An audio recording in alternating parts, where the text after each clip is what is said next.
12مه ګټه چې تېروتنه ونه کړي اصلاً هیڅ کار یې نه دی کړی. وایي چې یو ورځ د نړۍ ستر فزیک پوه پروفیسر البرټ آینسټاین ټولګي ته ولاړ او په تخته یې دا ضرب ولیکه: 1 9 9 2 9 13 3 9 20 4 9 6 5 5 9 5 40 6 9 4 50 9 3 8 9 2 9 9 1 8 او 10 9 1 9. آینسټاین چې کله وروستی خط ولیکه نو ټول صنف وخندل.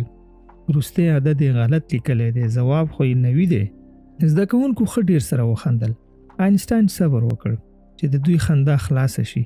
کله چې غلی شول نو ویل: ما د دې ضرب نه هغه سم ولیکل، هیڅ چا تشویق نه کړم، فقط یو مې غلط کړ او ټول صنف را باندې وخندل. ستاسو له دې کاره ما دا برداشت وکړ چې انسان چې هر څومره هم تکړه او بریالی وي د هیڅ چا ورته پام نه وي، او همدا چې یوه وړه تېروتنه وکړي نو د ټولو ورته پام کېږي او ریشخند پرې وهي. انسانان له سمو څخه په تېروتنو ډېر مین دي. هغوی ته چې فقط تېروتنې ویني او ریشخندي کوي غوږ مه نیسئ. دوی یوازې تېروتنې پیژني، له حقایقو سره اشنا نه وي او یوازې په تېروتنو پسې وي. دوی د دې لپاره چې ځانونه هوښیار وګڼي د نورو تېروتنو ته اړ دي. هغه انسانان چې تېروتنه یې نه وي کړي په دې معنا ده چې هیڅ یې هم نه دي کړي. اوس نو انتخاب ستاسو په لاس کې دی. آیا د دې لپاره چې ځانونه درته یو څه ښکاره شي د نورو تېروتنو ته په تمه کېږي، که تېروتنې مني او په خپل حقیقت پسې ګرځي؟ هغه انسانان چې په ژوند کې یو ځای ته رسېدلي دي په اصل کې نوموړې بریا له یو عالم تېروتنو او ماتو څخه وروسته ترلاسه کړې وي. د دې لپاره چې سمه لاره ومومي په زرګونو غلطو لارو تللی وي. ژوند د تېروتنو او ماتو په جامه کې هغه درسونه درکوي چې ته ورته اړتیا لرې. له ماتو او مایوسیو څخه مه ډارېږه. له دې مه ډارېږه چې ماته به وخوري یا به یې ونه شي کولی. تېروتنو ته سم ځیر شه تر څو وویني چې څه در زده کول غواړي یا به له تېروتنو هم خوند اخلي. ډېر خلک د تېروتنې جرأت نه لري، خو ته په دې شي کې باجرأته او جسور اوسه. که د فرښتې غېږ غواړې. په جاپان کې سخته زلزله وشوه. متاسفانه ډېر خلک ووژل شول او ډېر مالونه له منځه لاړل. ژغورونکو ډلو د ویجاړو ودانیو له خرابو د یوې ځوانې ښځې مړی وموند. د ښځې جسد ته ټول حیران ول. ښځه داسې پرته وه لکه څوک چې سجده کوي. ژغورونکي ډلې فکر کاوه چې ښځه به ژوندۍ وي. په همدې خاطر ډېره هڅه وکړه چې نجات ورکړي، خو له بده بخته چې ښځې خپل ژوند له لاسه ورکړی و. ژغورونکي ډله بلې ودانۍ ته روانېده. په دې کې د یوه په ماشوم پام شو. چغې کړې: ماشوم، هله یو ماشوم دی. ټول ورمنډه کړه. که څه ګوري چې یو ماشوم په یو ګلداره ټیکري کې پروت دی. ژغورونکي ډله اوس پوه شوه چې ښځه د دې لپاره چې خپل ماشوم ته نجات ورکړي هغسې کېناستلې وه. خپله مړه شوې وه خو خپل ماشوم ته یې نجات ورکړی و. ژغورونکي ډلې چې کله ماشوم په غېږ کې ونیوه نو ګوري چې ارامه ویده دی. دستي ډاکټرانو ته ورسوه چې د ماشوم له روغتیا ځانونه ډاډمن کړي. ډاکټرانو چې کله ټیکری خلاص کړ نو هلته یو موبایل وموند چې په سکرین یې لیکل شوي وو: که چیرې وژغورل شوې نو دا تل په یاد لره چې ډېره مینه در سره لرم. مور یو احساس دی، هویت نه دی. په ټولنه کې د ښځو لپاره مورتوب فقط د یو هویت او نقش په توګه منل شوی دی، خو مور یو ډېر پراخ مفهوم دی، یو لوی احساس. مور د بې پای مینې، تلپاتې وفادارۍ، قوت او مهربانۍ سمبول دی. هغه هیله ده چې له بل سره تر ځان ډېره مینه او ساتنه ورڅخه کوي. نه، اول یې ته وخوره، له ما مخکې ته ښه اوسه، په تا دې هیڅ ونه شي. ستا په ځای دې ناروغه شم، زه دې ماته وخورم خو ته دې کامیاب شي. زه دې ورنځېږم خو ته نه. اول ته آرام اوسه، ته ژوند وکړه، ته سلامت اوسه. اول ته وخانده، د دنیا تر ټولو ښه شی دی ستا په نصیب شي. په یو انسان کې د دومره ډیرو احساساتو منځته راتګ کوم اسانه خبره نه ده، ځکه که هر څه هم وي نو انسان ذاتاً دې ته مایل دی چې لومړی دې آرامه ژوند ولري او دا د انسان غریزه هم ده. خو کله چې خبره د مور او اولاد راشي نو بیا دا انډول له منځه ځي. لکه مخکې مو چې وویل، انسان ذاتاً مجبور دی چې اول د ځان په اړه فکر وکړي، خو دلته نو دا تیوري صدق نه کوي، ځکه چې د یو مور لومړیتوب د هغې اولاد دی. حتی خپل ځان هم مهم نه دی، د اولاد ژوند ورته مهم دی. که اولاد سالم، نیکمرغه او خوښ نه دی نو دنیا ورته ارزښت نه لري. د ژوند انرژي ورته هله معنا لري چې اولاد یې جوړ وي. همدې لپاره ده چې تر هغو چې په دې دنیا کې مورګانې وي نو مینه، وفاداري، قرباني، مرحمت او شفقت به په دې خاورینې نړۍ کې خلاص نشي. تر هغو چې یو مور ژوندۍ وي بې قید و شرط مینه به دوام لري. که مور دې ژوندۍ او ستا تر څنګ ده نو پوه شه چې د نړۍ له خوشبختو انسانانو څخه په دې نعمت شکر وباسه. که ستاسو ترمنځ هر څه شوي وي، که هر ستونزه سره لرئ، د نظر هر اختلاف چې سره لرئ، حتی که ډیر هم سره غوسه یې، همدا چې د مور له لوري په مینه لوی شوی او تاسو ته یې مینه درکړې ده بسنه کوي او ډیر ارزښت لري. دلته په هیڅ وجه له بیولوژیکي اړیکو نه غږیږم، بلکې زما موخه د مورتوب له وضعیت څخه ده. سمه ده چې د ټولنپوهنې له نظره مورتوب یو وضعیت پیژندل کیږي، خو دا خبر باید روښانه کړو چې مورتوب یو ډیر اوچت هویت دی. دلته د هغو انسانانو په اړه خبرې کوو چې په ژوند کې هیڅ اولاد نه دی زیږولی، خو د مرګ تر وخته یې له یو ماشوم سره مینه کړې یا یې لري. له بیولوژیکي یا اصلي مور څخه یې ډیره مورګلوي ورته ورکړې ده.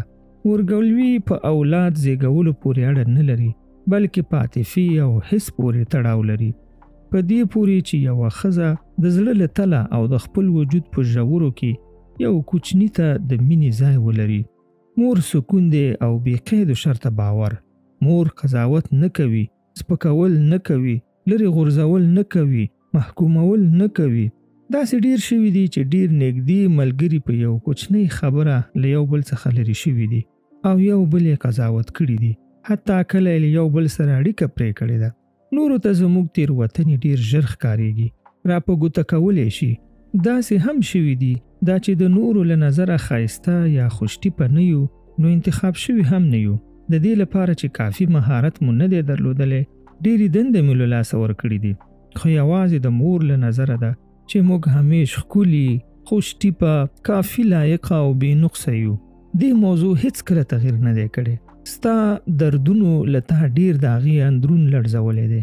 ستا بې خوبیو هغه بې حاله کړې ده. ستا خفګان هغه بې اشتیا کړې ده.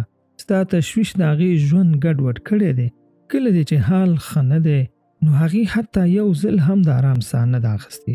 که ته خوشحاله نه یې نو هغه حتی په ساه ایستلو هم شرمنده شوې ده. مور زړوره ده، په ټوله معنا ژوند ده، د ژوند ساه ده او د ژوندي ساتلو لپاره مرګ ته چمتو ده. نو په همدې خاطر که غواړې فرښته په غېږ کې ونیسي، خپلې مور ته غېږ ورکړه. 14مه ګټه: ډیره مینه مهمه نه ده، له زړه مینه مهمه ده. میرمن ټامسن د ابتدایه ښوونځي ښوونکې وه. تدریس یې له 5م ټولګي څخه پیل کړی و. یو ورځ یې په ټولګي کې زده کوونکو ته وویل له تاسو ټولو سره یو شان مینه لرم. البته دا امکان نه لري چې له ټولو سره یو شان مینه وشي. اغلې ټامسن رښتیا نه ویل. په اول قطار کې یو ماشوم ناست و، ډیر ګوشه نشین، غلی او درونګرا و. ټیډي نومېده. میرمن ټامسن له اوږدې مودې راهیسې څاره، ځکه د نورو ماشومانو په څېر یې لوبې نه کولې. جامې به یې همیش خیرنې وې، داسې ښکارېده چې حمام هم نه کوي. میرمن ټامسن د ټولو ماشومانو پخوانۍ دوسیې کتلې وې، خو د ټیډي د پارچو دوسیه یې پرېښې وه. کله چې د هغه د تیرو ټولګیو د سوانحو کتلو نوبت راغی نو اطلاعاتو یې ګوته په غاښ کړه. د هغه د لومړي ټولګي ښوونکي په دوسیه کې دقیقاً دا جمله لیکلې وه: ټیډي ډیر تکړه او ذهین ماشوم دی، هره ګړۍ خندېدو ته چمتو دی، کورنۍ دندې په منظمه توګه ترسره کوي، ښه اخلاق لري او نور ماشومان په ډیره مینه لوبې ورسره کوي. خو دې صفتونو له ننني ټیډي سره هیڅ سر نه خوړه. میرمن ټامسن د 2م ټولګي د ښوونکي د نظریاتو په لوستلو پیل وکړ. ټیډي فوق‌العاده زده کوونکی دی، ټولګیوالې ډیره مینه ورسره لري، مګر مور یې سخته ناروغه ده او فکر کوم د ټیډي کورنۍ ژوند چندانې راحته نه دی. د 3م ټولګي د ښوونکي لیکنه هم څه داسې وه: د مور مړینې په ټیډي ډیر بد اغېز کړی دی. د دې دورې تېرېدل ورته ډیر سخت و. پلار یې ورته ډیره پاملرنه نه کوي. که پاملرنه ورته ونه شي نو د کور وضعیت به خدای مکړه د ټیډي په روان او درسونو ډیره بد اغېزه وکړي. اما د 4م ټولګي د ښوونکي نظر ډیر خواشینونکی و. ټیډي ډیر درونګرا دی، درسونو ته له سره توجه نه کوي او کورنۍ دنده هم نه لیکي. ملګری نه لري او له هیڅ چا سره لوبې نه کوي. ډیر وخت په ټولګي کې ویده وي. بالاخره میرمن ټامسن د ستونزې جرړه موندلې وه او د ټیډي په اړه له قضاوت څخه پښیمانه وه. د نوي کال په ورځ ټولو زده کوونکو خپلو ښوونکو ته ډالۍ راوړې وې. ډالۍ په ګلداره کاغذونو کې تاوې شوې وې. ټیډي په پلاستیکي کڅوړه کې ډالۍ راوړې وه. میرمن ټامسن د دې صحنې په لیدلو ډیره خواشینې وه او نه یې غوښتل چې د ټیډي ډالۍ د نورو زده کوونکو په مخ کې پرانیزي. خو ډالۍ باید د تختې مخ ته او د ټولو زده کوونکو تر مخې خلاصې او ښودل شوې وې. یوه بدله کره یا بنګړی چې ډیرې غمي غورځېدلي وو او یو زوړ بوتل عطر چې هغه هم نیمایي مصرف شوی و. نورو ماشومانو چې کله دا ډالۍ ولیدې نو په پسخنده او خندا یې پیل وکړ. میرمن ټامسن دستي مداخله وکړه او وویل چې بنګړی ډیر ښایسته دی او عطر ښه بوی لري. د دې ډالیو په پار مننه درڅخه کوم. او عطر یې په بدن او کالیو ووهل. د پروګرام د خلاصېدو وروسته کوچنی ټیډي خپل ښوونکي ته ورغی او ورته وویل میرمن ټامسن نن مې د مور بوی درڅخه ځي. هغه ورځ د میرمن ټامسن لپاره ډیره سخته ورځ وه. دا پیښه د دې سبب شوه چې میرمن ټامسن د خپلې دندې د دوام په اړه باید یو پریکړه وکړي. په هغې شپه میرمن ټامسن تر سهاره وژړل او په دې پوه شوه چې دنده یې یوازې د لیک او لوست ښودل نه دي بلکې د ماشومانو تربیه هم ورته غاړې ده.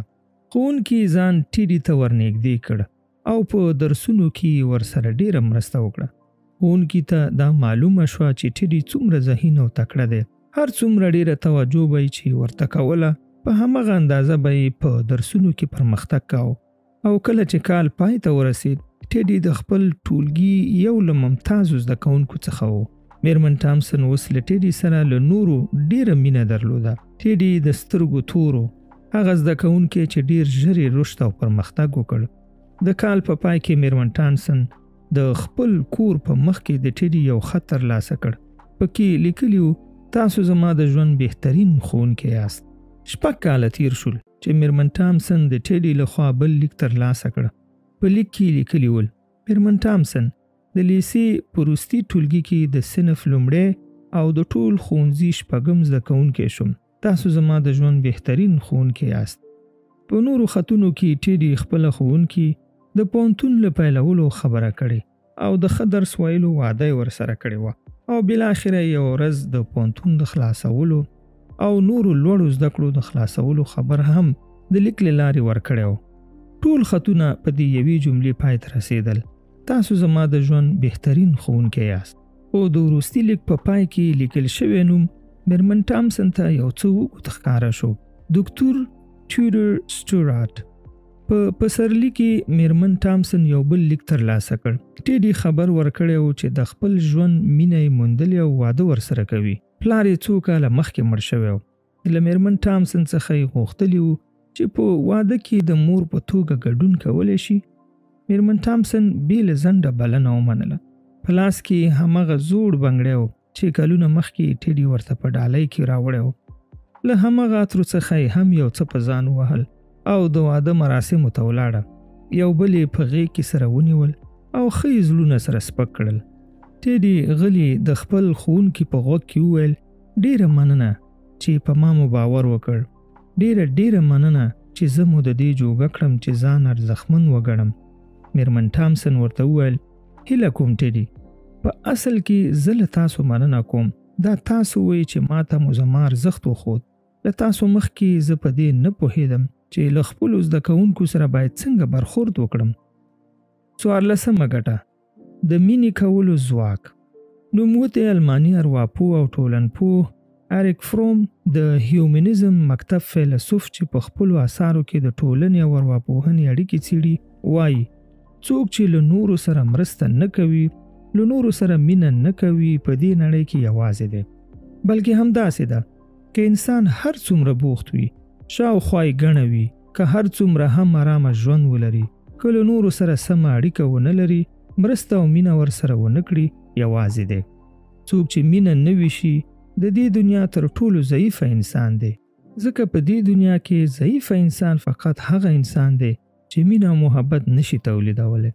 محبت هغه درونی الهام دی چې په یو کوچنی جرقې اور اخلي. په کوم ځانګړي دورې او ځای پورې هم تړاو نه لري. محبت په آګاهۍ، هڅې او هوښیارۍ منځته راځي. که سم یې ووایو محبت دکیږي، رشد کوي او سترېږي. په دې ترتیب سره انسان باید د مینې ځواک په خپل حال پرې نږدي، بلکې په پوهې سره یې دا مهارت تقویه او زده کړي. مینه کول له زده کړې، پوهې او څېړنې سره هم تړاو لري. څومره ډیره هڅه چې وکړي په همغې کچې ډیر زده کوي. د درک کولو لپاره کوښښ کوي او د وخت په تېرېدو سره مینه کول هم زده کوي. دقت وکړه، هیڅوک دا نشي ویلی چې په مینه کې ناتوانه دی. ډیری داسې وایي زه غټ زړه لرم او د مینې لپاره خلق شوی یم، خو بیا تاکید کوي او څوک مې پیدا نه کړل چې مینه ورسره وکړم. په دې ځای کې مسله مینه ده، بلکې د مینې کولو لپاره د شخص یا شي نشتون دی. په پایله کې له چا سره د مینې کولو لپاره ځینې شرایط لازم ګڼي. تر څو چې نوموړي شرایط نه وي برابر شوي، نو نوموړی زړه مینه نشي کولی. په داسې حال کې چې ریښتونې مینه دلیل ته اړتیا نه لري. که ته د مینهګر او عشقي زړه درلودونکی یې، که د مینې کولو په نیت په دې دنیا کې ژوند کوي، په دې لاره کې هڅه وکړي او کوښښ وکړي چې درک یې کړي، نو د مینې کولو سمه لار به ومومي او قبول به یې هم کړي. البته چې دا کار رشد ته اړتیا لري، فرهنګ غواړي او هڅې ته اړتیا لري. په کار ده چې د زده کړې لپاره خلاص ذهن ولري. انسان نشي کولی چې په ناڅاپي توګه مینه وکړي.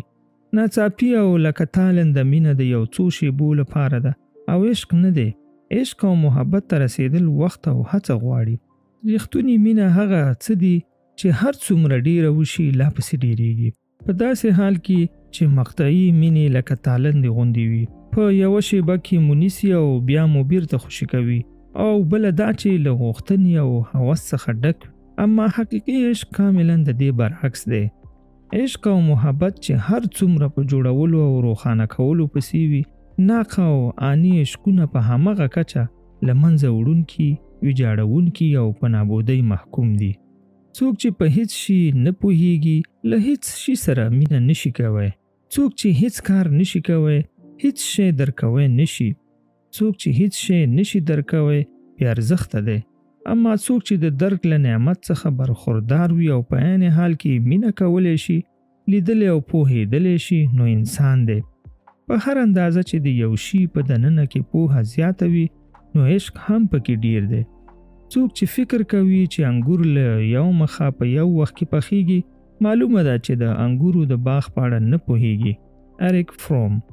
مخکې مې چې د ښوونکي او زده کوونکي کومه کیسه ذکر کړه، په کوم کې چې زده کوونکی له مینې څخه محروم شوی و، کاملا د محبت پر بنسټ و، او د هغه تعریف له مخې دی چې اریک فروم یې له محبت څخه لري.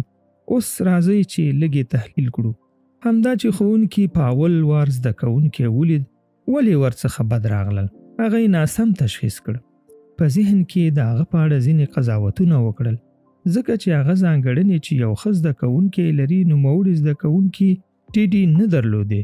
خو کله چې د هغه په پیژندلو پیل وکړ او وخت یې پرې مصرف کړ او هڅه یې وکړه چې زده کوونکی درک کړي، نو تر یو حده یې هغه وپیژند او په دې توګه یې پرېکړه وکړه چې مرسته ورسره وکړي. نور یې نو هغه قضاوت نه کړ، تر فشار لاندې ونه نیو، ازار یې نه کړ. د دې ټولو په ځای هڅه وکړه چې هغه درک کړي، وی پیژني، او په ډیره حوصله او په قراره سره هغه ته ځان ورنږدې کړ. کله چې وپیژن، نو څه وشول؟ علاقه ورسره ډیره شوه. غواړم دا درته ووایم چې واقعي محبت په صبر، پوهې، درک او هڅې ترلاسه کیږي، ناڅاپي نه ترلاسه کیږي. البته دا هم باید درته وویل شي چې له نورو سره هم مینه کوه، له نورو سره هم مرسته کوه، خو د دې لپاره یې مه کوه چې نور تر خپل احسان لاندې راولي او یا د خپل انا، منیت او ایګو ارضا کړي، بلکې د دې لپاره یې وکړه چې خپل ژوند ته معنا او مفهوم ورکړي. آیا په دې پوهېدې چې د محبت او عشق په اړه دی چې هر څه په ژوند کې دي په دې پورې اړه لري چې څومره هڅه دې ورته کړې ده؟ که پرېکړه دې کړي چې له نورو سره مرسته وکړي او له هغوی سره مینه وکړي، نو په دې لاره کې هڅه وکړه، صبر پیشه کړه، وبه ویني چې د زده کړې لپاره ډېر شیان مومي. په دې توګه به د پوهېدو او زده کړې مسیر ته برابر او رضایت به تجربه کړي. په پایله کې به د خپل ژوند ته معنا موندلی وي. انسان که په خپل ژوند کې فقط او فقط له ځان سره مینه کړي، ژوند ته معنا نشي موندلی. د هغه معنا پرته چې انسان خپل ژوند ته موندلې ده بل حقیقت شتون نه لري. انسان به تر هغو تک و تنها پاتې وي چې بل ته خیر ونه رسوي. اریک فروم. 15مه ګټه. لویه ستونزه دا ده چې په بې نقصۍ پسې اوسو. په پخوا زمانو کې په یو ښایسته مملکت کې یو پاچا ژوند کاوه. دې پاچا یوه ډېره ښایسته لور درلوده چې ډېره جذابه او ځانګړې وه. د ښایسته نجلۍ د واده وخت و خو د هېڅ چا په کیسه کې نه وه او نه یې څوک خوښېدل. شهزادګانو ته یې نه ورکتل او مشهور سوداګر ته یې ذره اهمیت لا نه ورکاوه. پاچا ډېر په تشویش و. د لور د واده وخت یې و او غوښتل یې چې ژر راضي شي او په خپل بخت پسې ولاړه شي.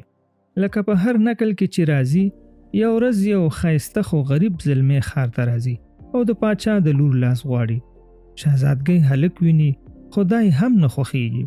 ښایسته هلک د شهزادګۍ شا پرېږدي د لرې وطنونو مسافرۍ ته ملا تړي. نو مهارتونه زده کوي او لنډ وخت کې ډېر شتمن کیږي. کلونه وروسته بیرته نوموړي وطن ته راځي او غواړي شهزادګۍ وویني خو شهزادګۍ په هغه پخواني ماڼۍ کې نه اوسېږي. هلک یې په پوښتنو نوې پته مومي او د دروازې مخې ته ورته په تمه کیږي. څه شېبه وروسته دروازه خلاصېږي او یو ډېر بدرنګه سړی ترې راوځي. کله چې بدرنګه سړی ښه لرې کیږي هلک بیا دروازه ټکوي او دا ځل شهزادګۍ دروازه خلاصوي. هلک نه پیژني. هلک ځان ور پیژني او ورته وایي چې ولې یې له داسې بدرنګه سړي سره واده کړی دی. څومره ډېرې مرکې درتلي او ته اوس له داسې سړي سره په بالغ سرک دی. د پاچا لور هلک دننه وربولي. د کور د شا باغچې ته سره ځي. ځوان هلک ښایسته باغ ویني. باغ چې په ټوله نړۍ کې ساری نه وي. نجلۍ ورته وایي چې د ټولو پوښتنو ځوابونه به یې ترلاسه کړي خو ته اول د دې باغ تر ټولو ښایسته ګل پیدا کړه او هغه ماته راکړه. هلک ورته وایي چې په سترګو. نجلۍ ورته وایي خو زه یو شرط لرم. کله چې په باغچه کې قدم وهي حق نه لري یو ګام بیرته شاته کېږدي. ښایسته هلک یې ورسره مني او په باغ ګډیږي چې تر ټولو ښایسته ګل پیدا کړي. همدا چې کوم ښایسته ګل ویني او په فکر یې تر ده به بل ښایسته هغه نه وي نو تر هغه ښایسته ویني او د هغه خواته روانېږي. په همدې فکر په باغچه کې قدم پسې قدم اخلي او مخته ځي او بالاخره د باغچې پای ته رسیږي او دا چې بیرته شاته نشي راګرځېدی نو مجبوریږي چې یوازینی پاتې ګل چې ډېر مړاوی وي ور اخلي او نجلۍ ته یې ونیسي. نجلۍ خاندي او ورته وایي یعنې د دې باغچې ښایسته ګل همدا دی؟ هلک غلی وي او نه پوهېږي چې څه ځواب ورکړي. نجلۍ ورته وایي چې اوس به دې خپل ځواب اخیستی وي چې ولې مې له دې بدرنګه سړي سره واده کړی دی. بیا نجلۍ خپل میلمه بدرګه کوي. هر څه ستا لپاره نه دي پیدا شوي. ته د هر شي لپاره پیدا شوی. په بې نقصه شي پسې ګرځېدل او له هغه څخه په کم شي قناعت نه کول یو له هغو خطرناکو او سترو دامونو څخه دی چې انسان پکې ګرفتارېدی شي. په ځانګړې توګه د نارسیزم یا د ځان مینتوب په دې دور کې چې انسانان پکې خپل ځانونه بهترین تر ټولو ښایسته او تر ټولو مهم ګڼي. نن سبا دا باور شتون لري چې هر څوک د بهترینو لیاقت لري. د دې لیاقت لري چې شتمني ولري. هر څومره پیسې چې وغواړي مصرفولی شي. د بهترینو عشقونو لایق دی. د دې لیاقت لري چې د نړۍ تر ټولو مشهور او غښتلې څیره اوسي. خلاصه د دې لایق دی چې د نړۍ بهترین شیان په نصیب شي. ټولنیزې رسنۍ او موبایلونه چې په لاس کې لرو سره لدی چې ډیر امکانات یې موږ ته برابر کړي دي او د نارسیزم د رشد اوزار هم دي. منظور می یوازې مینا د ژوند ملګری معشوق او دوست نه دی. په هغو ټولو شیانو کې چې موږ یې اخیستلی او مصرفولی شو هم ډیر انتخابونه زموږ په خدمت کې دي. له اوسنۍ اړیکې دې راضي نه یې نو څه خبره ده ولاړ شه او بهترین یې ولټوه. موبایل دې خوند نه درکوي نو درځه بهترین هغه یې درته واخله. بهترین کور، بهترین موټر، بهترین سیمه، بهترین دنده، بهترین تلویزیون، حتی بهترین سپی او پیشکه، بهترین خواړه، هر څه د بهترین انتخاب اپشن لري او ته د بهترینو لایق. دا فکر انسان د ړندو په څیر د بې نقصه انتخابونو په لور ورټیل وهي. د نقص د موندلو په نیت نورو ته مه ګوره ځکه که ته دا ډول لید ولرې نو هرومرو به یې مومې. بلخي مولانا. په داسې حال کې چې د بې نقصۍ لټون په هغه دنیا کې چې خپل ځواک له نقصونو اخلي شونی نه دی.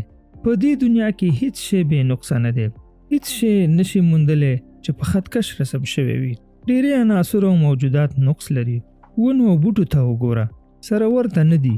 یوې دنګ بلې ټیټ، یوې قوي بلې ضعیفه، یو کوږ بلې سیده، یوې ډبل او بلې نری دی. ژوي هم همداسې دي او انسانان هم. غرونه هم حاصل قیاس او غونډۍ هم د فابریکو او د تولیداتو په څیر په یوه اندازه نه دي. او په اصل کې د همدې لپاره هم ده چې طبیعت بې نقص دی. په اصل کې د طبیعت نقصاناتو هغه بې نقص او ځانګړی کړی دی. کله چې نقص هر څه ځانګړی کوي او ارزښت ورته ورکوي او انسانان په بې نقصه شیانو پسې ځان وژني، نو سړی خفه کېږي. په هغه شي پسې تګ چې نشته او نتیجه نه ورکوي څومره ځارونکی دی.